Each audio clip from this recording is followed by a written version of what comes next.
Hello and welcome back to the channel. Now in this video we're going to be examining some of the newer entrants into the upcoming Nigerian presidential race, and by newer entrants I mean people who have entered into politics, especially into the presidential race or over the last 12 to 18 months or so. So people really who have entered politics, who have come into the political scene over the last 12 to 18 months or so. Now you know there are over 70 or so parties registered for the presidential elections. A lot of those parties, they are portfolio parties, they are briefcase parties, they are special purpose vehicles just to use to trade, obviously for some monetary payout at the end of it all. So a lot of them are for that. They are special purpose vehicles, but really in this video we're focusing on three of the leading names that have emerged into the political scene, and then we're going to go through their history, we're going to look at their pedigree, and we're going to examine what they're actually in this race for. So the three names that we're conjuring with in this video are Fela Durotoye, Kingsley Moghalu, and of course Sowore. So we start in the order that we've listed. So we start off with Fela Durotoye. Fela Durotoye was born in the University of Ibadan, and then subsequently his parents moved because they were professors. Both his parents are professors, so they subsequently moved to University of Ife, which is what was known as then. It's known as Abiola University now, but it was then known as University of Ife, where Fela grew up, went to school, and subsequently got his degree from there. He got his degree in computer sciences and economics, and then he went on to take a master's in business administration. So that is what Fela did, and then he went on to a career as a financial analyst, which is one of those nondescript job titles which can range from a cashier to somebody working on the stock exchange. And then he went on to do several other things. He worked in customer services with a consultancy called Philips. So Philips Consulting it's called, and then he did a few other things before he eventually settled into a career as a people developer and a motivational speaker. So this is really what he is known for, a public speaker. So this was his background. This was what he used to come into politics, and it's happened into the political landscape over the last 12 months really or so, and this is really what's brought him to prominence. He has a well-known wife too, Tara. His wife is known for all these beauty-related type things, but he really is who we're focusing on. So Fela is a public speaker, as we said, and a lot of his activities are based around churches. So it's a church-based public speaker. So and his style of delivery is that church-based style of delivery as well. In most instances where you hear Fela speak, there's a resonance of that sort of Black American type preacher from the southern parts of the United States. That's the lilt, that's the tonality of his voice. So he has that preacher man voice, and all of his pronouncements are preacher man like too, and really that's pretty much really his packaging. So now how does he play out on the political landscape, on the Nigerian scene? So Fela has an appeal to a certain mindset. So he's very big with the church-like type people. He's a very good-looking guy, so he will have that female following as well. So he will have those, like, especially amongst the middle-aged women, so he would have that following as well. And really that's pretty much the texture of his being, because when you listen to anything and everything that he has to say, they're very much they're very much cliched, there's no real bite to anything that he has to say. There's no incision or urgency or vibrancy to it. It's a very practiced, very polished line. It's like a salesman type speech, and you see it coming every time he speaks. You can see what he has to say coming, so nothing has to say hits you as a surprise. So that's really Fela Durotoye. Now, what is he in the political scene for? Now, there's nobody in Nigeria that has any illusions of Fela Durotoye ever becoming the Nigerian president. Absolutely not. Not even his own mother or his wife thinks he's ever going to be the Nigerian president. There's no living being in Nigeria that has any real expectation of Fela Durotoye becoming the Nigerian president. And when I say no living being, I'm including Fela Durotoye himself in that list. Fela Durotoye himself has no belief or any real thinking that he's going to be the Nigerian president. All he's doing is all he's hoping to achieve is what he's doing now, to vie for the post and to have it known out there that he's vying for the post, and to appear in all of the media houses that he is vying for the post, and to go around all these to sit on the couches on all these TV stations and make his preacher man speeches. So really this is what he's doing. But to what end though? Now, you remember that at the beginning of this video I said that a lot of these parties are being set up as special purpose vehicles to promote an agenda with a monetary payout at the end of it. Now, Fela Durotoye is no different. Fela Durotoye is doing nothing other than building his profile up.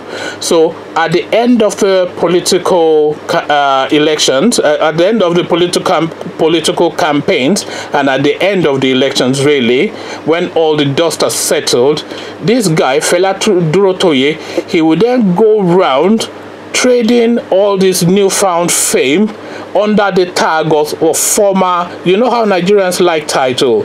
So his title now is presidential aspirant or presidential candidate.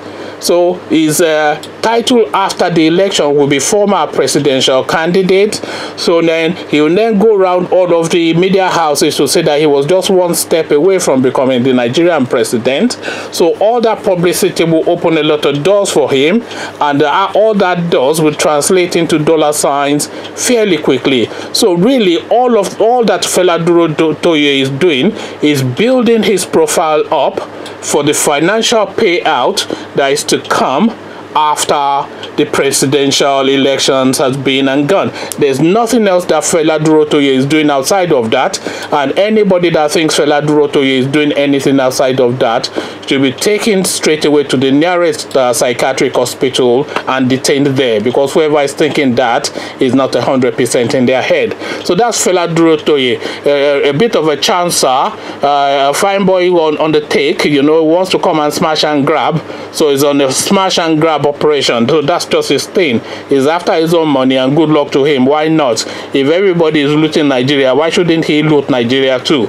So then we go on to our next person, which is of course the formidable Kingsley Moghalu, or Dr. Kingsley Moghalu, or Professor Kingsley Moghalu. Now, I have to declare an interest here before we carry on. Kingsley Moghalu is my own personal favorite candidate for the Nigerian presidency, because I feel that he is the most eminently qualified for the post, and I feel that he is the man for the here and now. So that's my interest declared, but that interest will not come into play in this video. I might well do a separate video on Kingsley Moghalu to explain myself and the reasons why he is my preferred choice, but that preference is not going to come into play in this video. So now Kingsley, and by the way, my interest in Kingsley Moghalu is not ethnic based, because Kingsley Moghalu is an Igbo man, and I'm a Yoruba man from Oyo Alafin. You know, I have no connection with him. I don't know him personally. I only know by his record and the rhetorics that he's been saying. It resonates with my own senses of balance and structure. So let's leave that to one side. So Kingsley Moghalu, also from a prominent background, went to Nzuka, where he took a degree in law, and then he went on to do several other things. He's done his masters. He went to Fletcher Business School, etc. He worked for the United Nations. After the United Nations, he went on to take his PhD at the LSE, London School of Economics. You know, so he actually finished his PhD in record time in London School of Economics, which is a feat in itself. So he's a real achiever. So he's worked for the United Nations. He's worked for the Central Bank, of course, as we all know. He's a lecturer at a prominent university, and he's worked in finance. He has a registered risk management company which he runs out of Switzerland before he came back home to work with Lamido Sanusi at the Central Bank, before he then found himself within the Nigerian space wanting to make a difference. So that's Kingsley Moghalu. Now, Kingsley Moghalu, I feel, and this is his story as well, obviously he's come back from an international experience and he's lived globally and seen the standards of life, how life has been lived. So he's ended up in the Central Bank of Nigeria, where he's worked alongside Lamido Sanusi, and he's seen the wealth of the nation. And as it goes about his day-to-day living, he's then having to see the dichotomy between the wealth that he sees at the Central Bank and the standard of living of the average Nigerian. And there's no parallel there. There's no link between that wealth and the people. So this is really some of the things that jarred his senses for him to then feel that he then has to put himself into the fray to make that difference for the Nigerian people. So now, what are the chances of Kingsley Moghalu becoming the Nigerian president? Now, the chances of Kingsley Moghalu becoming the next Nigerian president is 1 in 4, and is 4 steps away from becoming the next Nigerian president, because there are 4 steps to the Nigerian presidency. The first step is Buhari, who is 1 step away.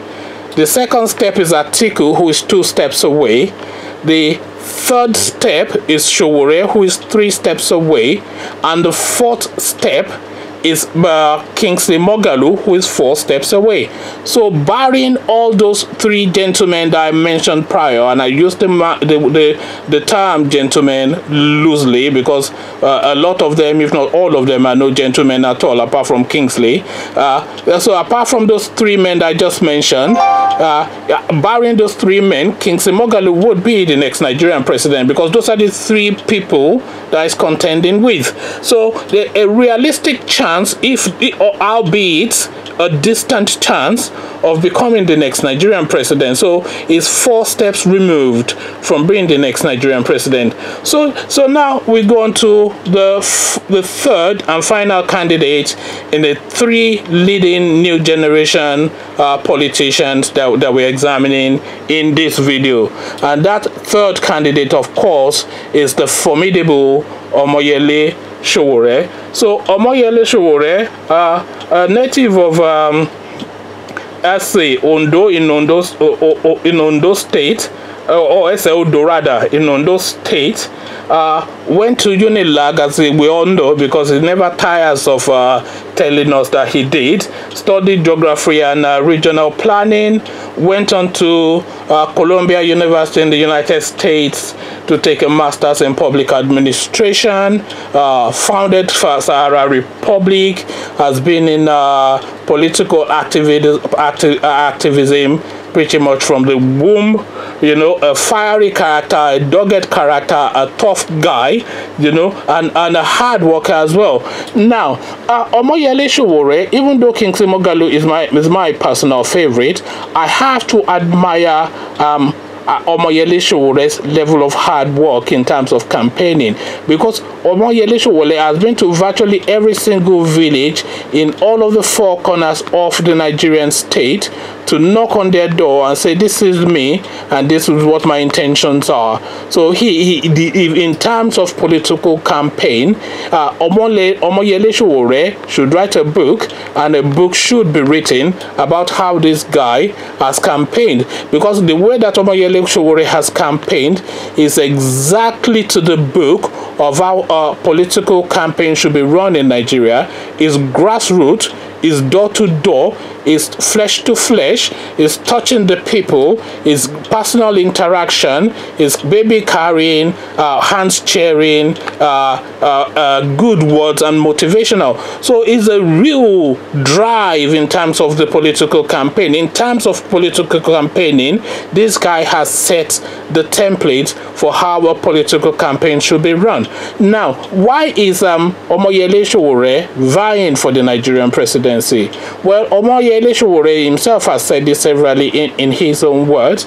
Omoyele Sowore has been on the political scene for many years as an activist, fighting for other people's rights, fighting for the right things to be done, and making sure that what the people want is what the people are getting. So he's fought all these battles.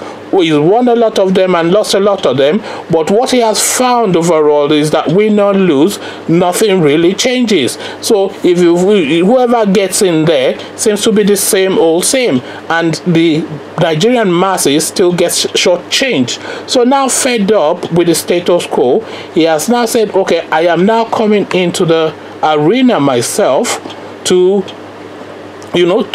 chance my hand and to vie for that post that will be the most effective, because in Nigerian presidency, the Nigerian president is one of the most powerful positions in the world, because the Nigerian president has almost absolute power over the Nigerian state. So that's how powerful the Nigerian presidency is. So, and in the hands of the forces of good, the Nigerian presidency can actually accelerate the development of the country fairly rapidly, very quickly. It can move it forward if the presidency is in the right hands, and Omoyele Sowore is aware of this, and so he has put his hands in his heart rather in the ring.